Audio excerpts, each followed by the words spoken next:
Welcome to my YouTube channel.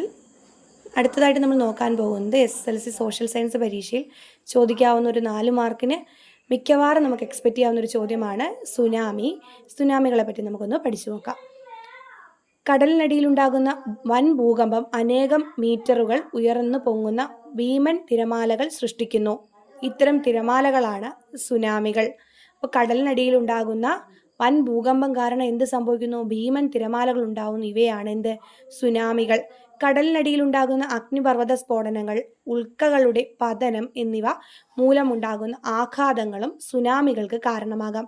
അപ്പോൾ സുനാമിക്ക് 2 കാരണങ്ങളാണ് പറയുന്നത്. കടലിനടിയിലുണ്ടാകുന്ന അഗ്നിപർവ്വത സ്ഫോടനങ്ങൾ അല്ലെങ്കിൽ ഉൽക്കകളുടെ പതനം ഇവ മൂലമുണ്ടാകുന്ന ആഘാതങ്ങളൊക്കെ എന്തിന് കാരണമാകും? സുനാമിക്ക് കാരണമാകാം. സുനാമി കൊണ്ടുള്ള അപകടങ്ങൾ മുഖ്യമായും അഭിമുഖീകരിക്കപ്പെടുന്ന ആരാണ്? തീരപ്രദേശങ്ങളിലുള്ള ജനതകൾക്കാണ് ഏറ്റവും കൂടുതൽ പ്രശ്നങ്ങൾ ഉണ്ടാകുന്നത്. കേരള തീരത്ത് വീശിയടിച്ച ഒരു സുനാമി 2004 ഡിസംബർ 26 കേരളത്തിനെ മൊത്തത്തിൽ ഒരു ദുരിതക്കയത്തിലാഴ്ത്തിയ ഒരു സംഭവമായിരുന്നു. അതുപോലെ തന്നെ സുനാമിയിൽ നിന്നും രക്ഷ നേടാൻ നമുക്ക് എന്തെല്ലാം ചെയ്യാനാകും? സമുദ്രനിരപ്പ്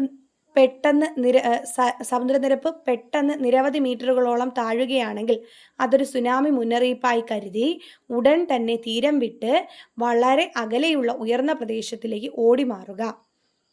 സുനാമിയിൽ പെട്ടുപോയാൽ വെള്ളത്തിൽ പൊങ്ങിക്കിടക്കുന്ന ഏതെങ്കിലും വസ്തുവിൽ പിടിമുറുക്കി രക്ഷപ്പെടാൻ ശ്രമിക്കുക. ഇതൊക്കെയാണ് നമുക്ക് സുനാമി വന്നാൽ അതിൽ നിന്ന് രക്ഷ നേടാൻ നമുക്ക് ചെയ്യാൻ പറ്റുന്ന ഒരു മാർഗം. ഇവിടെ നിങ്ങൾക്കറിയാമോ എന്ന രീതിയിൽ ഒരു ചെറിയ ബോക്സ് കൊടുത്തിട്ടുണ്ട്, അതുകൂടെ അത് വായിക്കാം.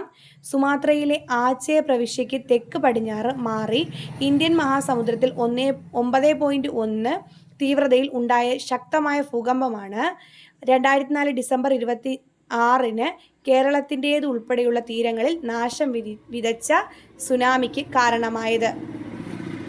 അന്ന് ജീവൻ പൊലിഞ്ഞുപോയ ആ വ്യക്തികളെ നമുക്കിവിടെ നിന്ന് ഓർക്കാം. അവർക്ക് വേണ്ടിയിട്ട് ഒരു പ്രാർത്ഥന കൂടെ ആയിക്കോട്ടെ.